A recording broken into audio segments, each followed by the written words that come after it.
We spent the month of January at Guadalupe River State Park, which is near Spring Branch, Texas. And we have loved it here.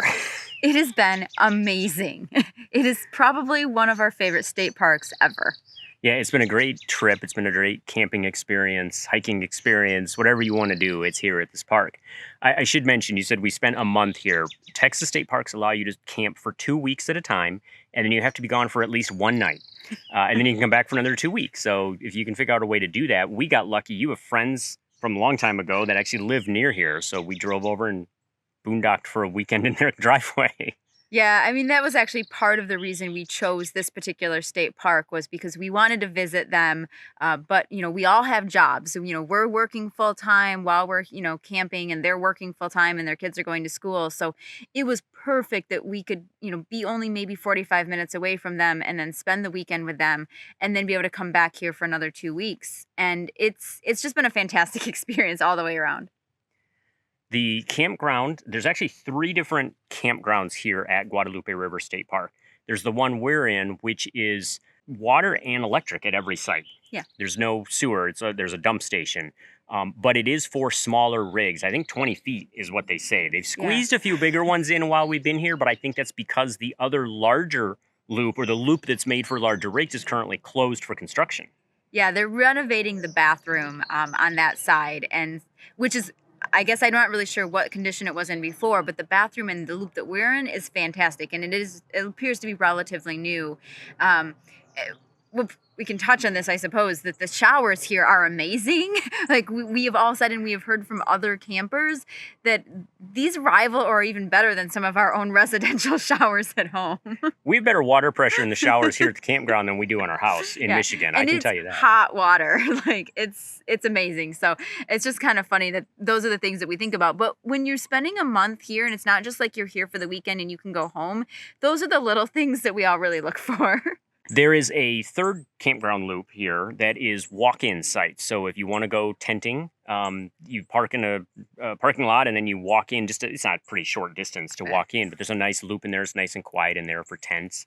And they actually have a bathroom. They don't have a shower, but they have a bathroom with running water there. So that's kind of a nice blend of getting away, but also having the facilities if you need them. In both of the modern campground loops, most of the sites are pretty identical other than their length of trailer that you can put in there. So you've got your paved slab for your trailer and your vehicle, and then you have a dirt pad for your tent. And they're very specific here about only putting your tent on those pads, just so you don't damage the wildlife.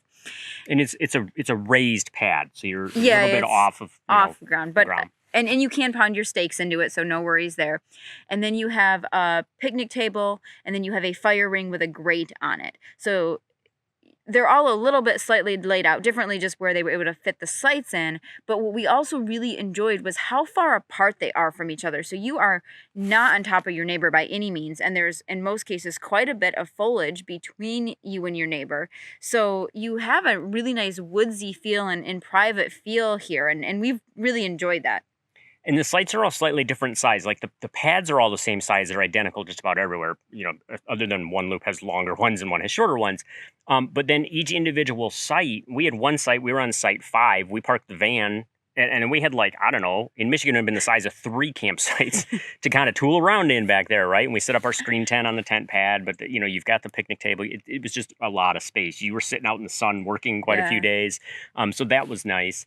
And then we moved to site 3 when we came back for the second 2 weeks, and that's not quite as large, but it's still a good size site. There are some that are smaller. They're more pie-shaped. Again, it just depends on where they could fit them in with all the trees and everything. But I think they've done a really good job with giving you a decent-sized site, whether you're here to tent camp or you have a rig, as long as, in our campground case, you have one that's 20 feet. Small enough to park there. And I have to say, having been here for so long, we have seen so many trailers come and go and camper units. And we've just seen so many unique little vehicles, some of like the old retro ones and the vintage ones, pop-ups and the teardrops and motorhomes. And it's just actually been really fun to see all of the different smaller motorhomes and trailers that have come and gone, and how many ways people are getting out there and exploring and all the different vehicles and everything that they're using to do so. In regard to camping, I wanted to mention the Texas State Parks Pass. It's an annual pass. If you're going to be spending any time in the Texas State Parks, it's very much worth it. It's $70 for the year, but it takes care of your day use entry fee. It gives you your second night of camping half off. So if you're only here for the weekend, that's great. If you're here for the week, it adds up over time. And then it also, we found out by mistake today, really, if you buy something in the gift shop, it's 10% off. So very good deal. Very good deal. Yeah, definitely go for it. And it's based on it's a year from when you buy it. So it's not by calendar year. It's based on the date whenever you buy it. It's good for 1 year. So I like the way they did that too. Whether you're here for camping or for maybe using the giant day use area, the draw here, part of it is the Guadalupe River. The Guadalupe River is amazing. I really wish we had actually been here in the summer when we could have enjoyed the river more, because being here in January, the weather's been a little iffy and the river's been a little chilly. So, but what is the draw with the river? Kayaking, swimming a little bit, and fishing. I mean, this is a big place for fishing, and tubing. And so they've got a couple places where you can put in, you have to have your own tubes or canoe or kayak or whatever it is, but you can put in here at the state park, and then 4 to 5 miles down the river, you can get out. And during the busy summer months, they have companies that can come in and help you, get in and out and get back to the river. So unfortunately, they're not running right now because it's winter time. And Texas has been under a drought for like 6 months. And so the river is really shallow right now. So that's also one of the reasons some of it's not running. But while we've been here, they have done a couple of trout stocking. And so that's a big deal to help replenish the fish in the water. And there's been a number of people out fishing. That is, definitely something that goes on here a lot. And we have seen a few people in canoes. So it can be done, but like I said, you're probably not going to go swimming or tubing, because I did stick my toes in and it was a little chilly right now. But it's the river is really the big draw here. And it's really pretty. I mean, it is very enticing to go wading into that water. It is clear. So clear. Super clear water. It just looks gorgeous. It's really low right now because of the drought. It's January. We've seen pictures where the river can fill the canyon. Uh-huh. So it can get really deep. It'd be really interesting to see this park at different times of the year, but I can definitely see also where you probably have to be prepared for it to be quite busy at the river in the summer when it's super hot. Because didn't you read, like, the water temperature stays cool, essentially? Yeah, I don't remember. I want to say it's somewhere between 60 and 70 degrees. And in the summer, that's going to feel really nice. In the winter, it's a little bit chilly. But when it gets to be 100 degrees here in this part of Texas, it's going to feel in the really summer. nice. Now, it's been really quiet while we've been here, but it's January, so there's not as many people out. Well, you mentioned the water filling the canyon, and we've seen pictures of it. Now, this area of Texas is actually known for having flash floods, and we're in hill country, and you drive around and you will see all these signs being prepared for, flooding and water over the road, and that is a really big deal around here, and it can be very dangerous when it happens. So I don't know how often it happens. We're not from Texas. I don't know enough about it other than we were warned that it can happen. And so the Guadalupe River is, in this particular area, sits down between these high stone, limestone cliffs, and they're gorgeous and it's amazing. But when you see the pictures where those water is up to the top of the cliffs, you are just like, how in the world is there that much water? But you just have to be aware of that. And I'm assuming when that happens, the park is probably closed or warns you not to go down there. But yeah, it's just so cool to be here. It's just so different from what we anticipated Texas being like. It is Texas hill country, and it is just beautiful. It's not at all what we expected, and we've been very pleased with it. Part of the other thing that you can do here at the park, which I think is 1,900 acres, it's a little over 1,900 acres total, is the hiking trails. And you know how we love our hiking. So there's 2 sets of trails. There's one set that's on the side of the river that is with the campgrounds, and there's 6 to 7 miles worth of trails in here. There's all kinds of different loops and things that you can do. And then there's a completely separate unit across the river. It's the Bower unit, and we did that too. We'll do a video on that. 8 miles? They say it's about 8 to 9 miles, depending on which trails and how much you loop or double back. And that's it's interesting. That was actually the first part of the park that was purchased.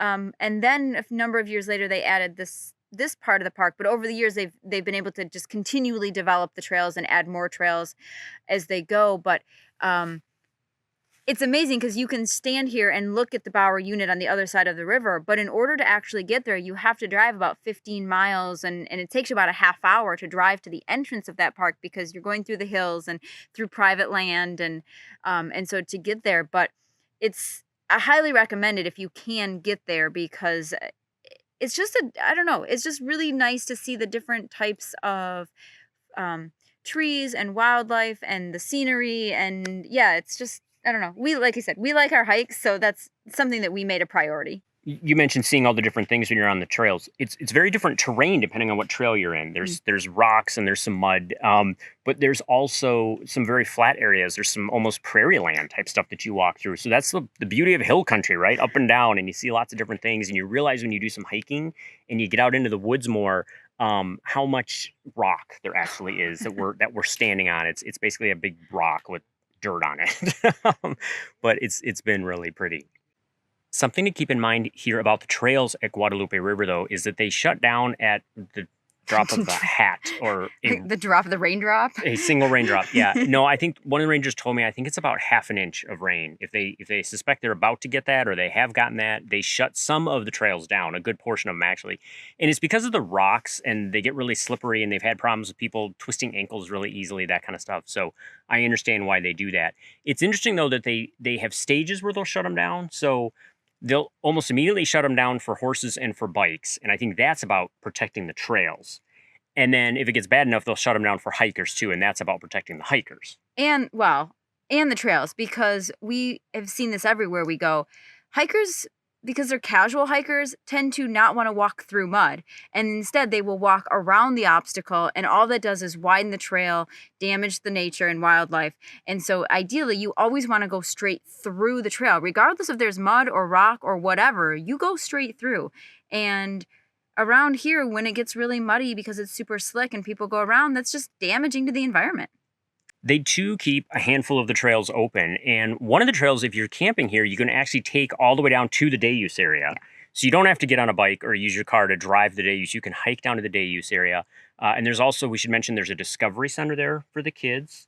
There was a monarch butterfly way station, which I thought was kind of cool. Yeah, and like a little kid's garden, or I don't know, interpretive garden, I guess. Yeah, but their signs set up. They actually have it set up so that there's stuff there that attracts some monarch butterflies when they're migrating north and south. So that's kind of cool. I'd like to see that when that's coming through too. Now, unfortunately, we did notice that the Discovery Center is closed right now due to COVID, just because it's very hands-on for little kids, touchy exhibits kind of thing. But we've seen pictures, as soon as it can reopen again, I'm sure it will, because it does look really cute, and I'm bummed that we didn't get to see it, just because you learn a lot about the area that you're in when you get to see and use those kind of places. In addition to the river and the trails, there's an abundance of wildlife here at the park. And obviously, depending on when you're here, if it's a busy weekend, you may not see it because they're going to go into hiding. But we've been here long enough that we have seen a lot of armadillos, a lot of axis deer. We're pretty sure we saw a coyote one night, and some squirrels, and a lot of birds. And again, depending on migration and time of year, when there's different animals moving through or coming in and out of hibernation, it's just really fun. And we've really enjoyed the armadillos. Obviously, being from Michigan, not something we see at home, and they're like cute and dumb little creatures. So they've always got their snout to the ground looking for their insects, and they tend to run into things: your leg, picnic tables, screen tents. They're not dangerous by any means. You just don't want to touch them anyway, but they're not going to bother you. They're just going to walk through your campsite and keep moving. And the one thing that you do have to be careful of more when it's warm is rattlesnakes and scorpions. And luckily, we didn't encounter either of those on our trip here, but we were warned just to be careful and be on the lookout for them. But it is really nice, and especially when you're out in like the prairie areas, there's a chance to see the deer and different things. So always be on the lookout and bring your binoculars when you go, just because you never know what you're going to see. So if you get a chance to get to Texas, we highly recommend Texas Hill Country. And if you're going to spend time in Hill Country, consider camping at Guadalupe River State Park. It is a winner. So amazing. In our book. So get down here if you can. Keep on trekking. And we'll see you out there.